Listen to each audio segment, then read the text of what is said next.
DCEU adalah salah satu franchise film tergagal dalam sejarah perfilman Hollywood. Simak video ini hingga selesai untuk mengetahui alasannya.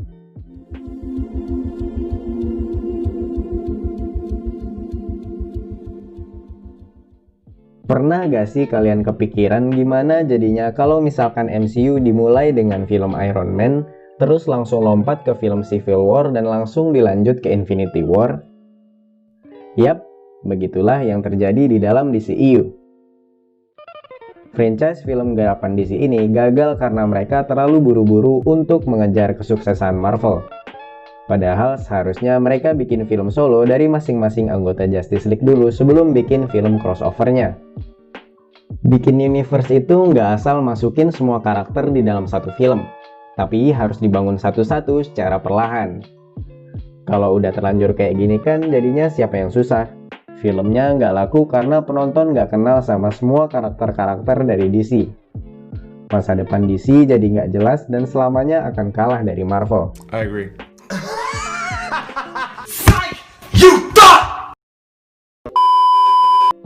Mungkin selama ini itulah yang kalian pikirkan tentang DCEU. Pertama kali bikin universe niatnya pengen plagiat MCU tapi malah gagal karena terlalu buru-buru. Di dalam video ini kami bakal jelasin alasan kenapa pemikiran tersebut kurang tepat. Karena sejatinya nggak semua franchise film itu harus ngikutin formula MCU. Begitu juga dengan DCEU. Di sini kami bakal jelasin konsep dan rencana asli dari DCEU secara mendetail kepada kalian. Tapi sebelum mulai, jangan lupa untuk subscribe dan nyalakan notifikasi agar kalian nggak ketinggalan video-video terbaru kami. So, tanpa basa-basi lagi, let's get started.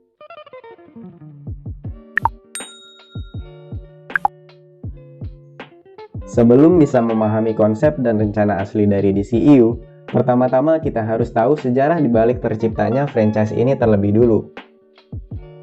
Sebuah franchise sinematik yang meliputi karakter-karakter dari DC Comics sebenarnya sudah menjadi suatu hal yang diidam-idamkan oleh Warner Bros. Sejak tahun 90-an. Namun karena banyaknya halangan di sana-sini, akhirnya keinginan tersebut gak pernah terlaksanakan. Sampai akhirnya di tahun 2011, Warner Bros. Merilis film Green Lantern yang dibintangi oleh Ryan Reynolds dengan rencana untuk menjadikannya sebuah film pertama di dalam Cinematic Universe baru milik DC. Namun sayang, film tersebut gagal dari segi kritik dan finansial, sehingga segala rencana yang mengikutinya pun dibatalkan. Untungnya, di saat yang bersamaan, Warner Bros. Sudah menyiapkan rencana cadangan jika film Green Lantern gagal, yaitu dengan membuat film Superman yang baru. Warner Bros. Mengincar Ben Affleck dan Christopher Nolan yang saat itu namanya sedang meroket berkat film The Town dan trilogi The Dark Knight untuk menyutradarai film Superman baru ini. Namun sayang keduanya menolak. Affleck pada saat itu sedang fokus dengan proyek film Argo, sedangkan Nolan udah nggak mau menyutradarai film superhero lagi setelah film Batman ketiganya.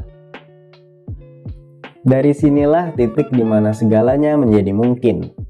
Christopher Nolan, meskipun sebelumnya nolak buat jadi sutradara, tapi dia bersedia untuk menjadi produser di dalam film ini.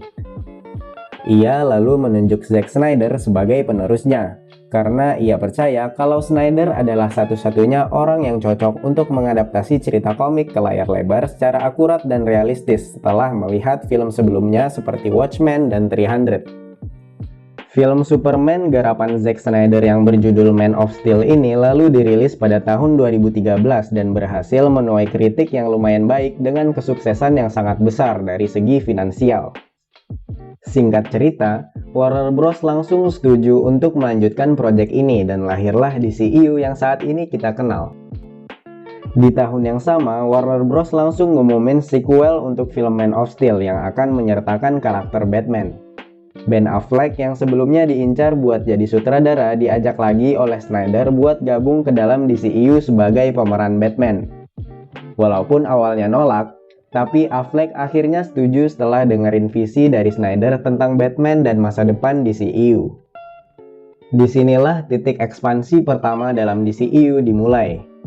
Snyder menyusun rencana untuk membuat sebuah saga yang terdiri dari 5 film yang berpusat pada karakter Superman. dengan Man of Steel sebagai film pertama, lalu disusul film Batman v Superman Dawn of Justice yang rumornya bakal dipisah menjadi 2 film, lalu disusul kembali oleh Justice League Part 1 dan Justice League Part 2. Tapi setelah Batman v Superman dijadikan satu film, kayaknya rencana film kelima ini diganti jadi film Justice League Part 3. Seluruh film ini rencananya akan disutradarai oleh Zack Snyder sendiri, layaknya film-film Lord of the Rings yang dimiliki oleh Peter Jackson. Namun seiring berjalannya produksi, Snyder dan Warner Bros. Sadar kalau ada banyak sekali potensi di dalam rencana mereka ini. Sehingga di tahun 2014, Warner Bros. Merilis jadwal lengkap film DCEU sampai tahun 2020, dengan menambahkan beberapa film spin-off seperti Suicide Squad, Wonder Woman, The Flash, Aquaman, Shazam, Cyborg, dan Green Lantern Corps. Film spin-off ini sifatnya sama seperti tie-in di dalam komik, yaitu cerita-cerita kecil yang mengambil latar di antara event utama DCEU.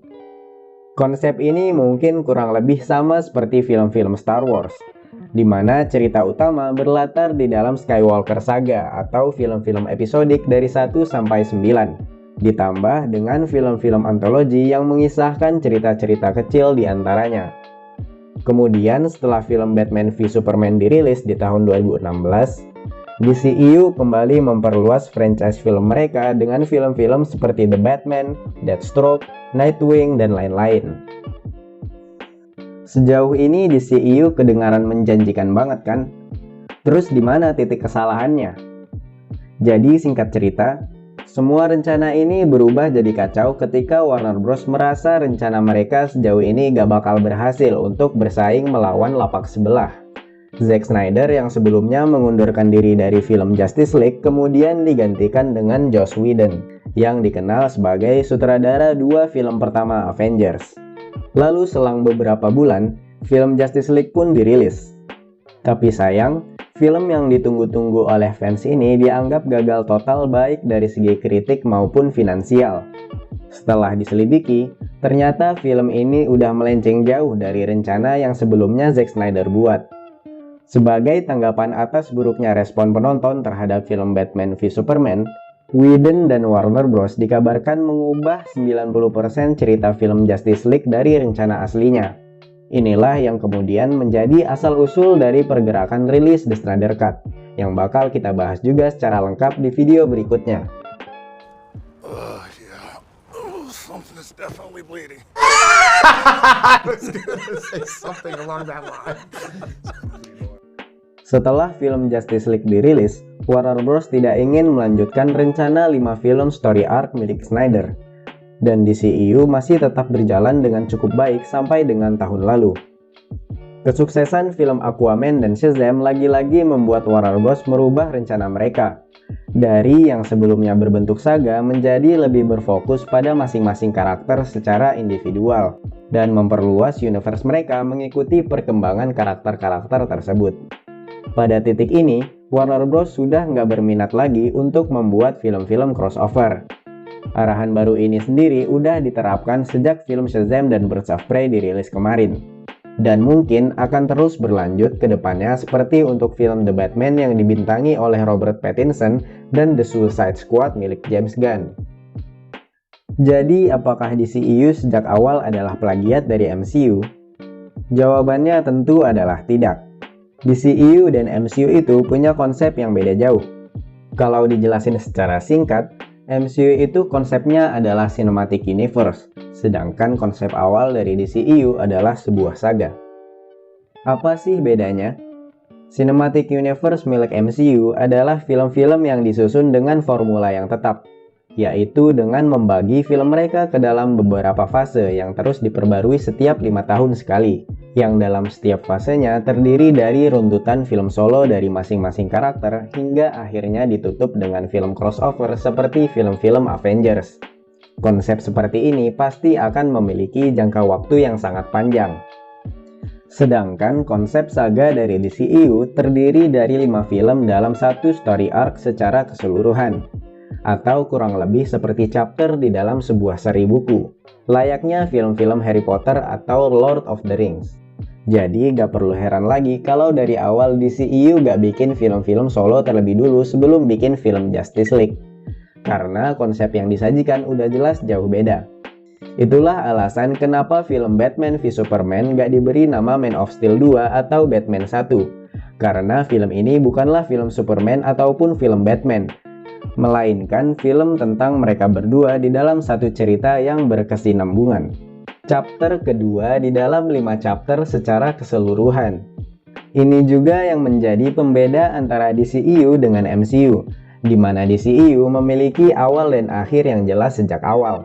Sedangkan MCU adalah franchise tanpa akhir yang hanya bisa tamat jika MCU sudah gak lagi menghasilkan uang atau udah gak ada kisah lagi yang tersisa untuk diceritakan. Sebagai contoh, jika konsep milik MCU adalah golden standard untuk franchise film shared universe, apakah berarti Wolverine, Cyclops, Jean Grey, Magneto, Profesor X, dan lain-lain harus memiliki film solo terlebih dulu sebelum film X-Men bisa dibuat? Apakah Luke Skywalker, Leia Organa, Han Solo, dan Chewbacca harus memiliki film solo terlebih dulu sebelum film Star Wars bisa dibuat? Apakah Indominus Rex, Tyrannosaurus, Rajasaurus, Gigantosaurus, dan lain-lain harus memiliki film solo terlebih dulu sebelum film Jurassic Park bisa dibuat? Enggak kan? Di sini kami bukan mau menentukan franchise mana yang memiliki konsep terbaik. Kami cuma mau jelasin bahwa di dalam dunia film ini nggak ada yang namanya standar wajib yang harus dipenuhi kalau sebuah studio mau bikin sebuah franchise film. Karena proses pembuatan film adalah proses kesenian, bukan proses administrasi PNS. Not to say that they need their own movies or anything, per se, like, say, the Marvel model, but, I mean, and by the way, I'm also not ruling that out, but I do think that there's a opportunity to start to think about, like, how you might introduce other DC characters. And whether that's a Justice League movie, or whether that's just a way of expanding Superman's universe, those are things that I think, that's the next conversation, I think, for me. Yeah. But I don't feel like I'm in competition with the Marvel movies only because I think the way, and Chris and I talked about it a lot, and I think Warner Brothers really needs to, stay with what we do. Like we, after the Dark Knight trilogy, and now this sort of restart of Superman, we have a tone that we're kind of into. And it works for us, it works for me, and it works for, I think, the DC universe in a different way than, it was funny because, in the comic book world, the Marvel comics are the darker ones, and the DC was the bright, happier one, but it's this weird thing that's the paradigm switch, which is kind of fun, I like it. Sebenarnya udah jelas kalau DCEU sejak awal gak akan ngambil jalan yang sama dengan MCU. Seperti yang Snyder katakan di cuplikan barusan, ia mau kedua studio untuk membuat film dengan cerita dan ciri khasnya masing-masing. Namun mau gimana lagi, realita gak akan pernah seindah ekspektasi. Konsep cerita DCEU dianggap terburu-buru karena penonton sudah terbiasa dengan konsep yang dimiliki MCU. Dan kebanyakan mereka menuntut DC untuk melakukan hal yang serupa. Hal yang ironis di dalam industri ini adalah ketika DCEU mencoba untuk melakukan caranya sendiri, mereka dianggap gak becus dalam membangun sebuah franchise dan dituntut untuk mengambil jalan yang sama dengan yang digunakan MCU. Tapi begitu DCEU melakukan apa yang dilakukan MCU, maka DCEU akan dicap sebagai plagiat dan hanya mau mengikuti jejak kesuksesan MCU. Emang posisi DCEU di sini serba salah. Jadi nggak heran dong kenapa fansnya banyak yang merasa selalu tersakiti dan cenderung berperilaku defensif. Itu dia penjelasan mengenai konsep dan rencana asli dari DCEU. Semoga dengan adanya video ini kalian bisa mendapatkan lebih banyak pengetahuan dan referensi yang bermanfaat. Tuliskan pendapat kalian di kolom komentar di bawah. Jangan lupa untuk tinggalkan like dan subscribe agar kalian tidak ketinggalan video-video terbaru kami.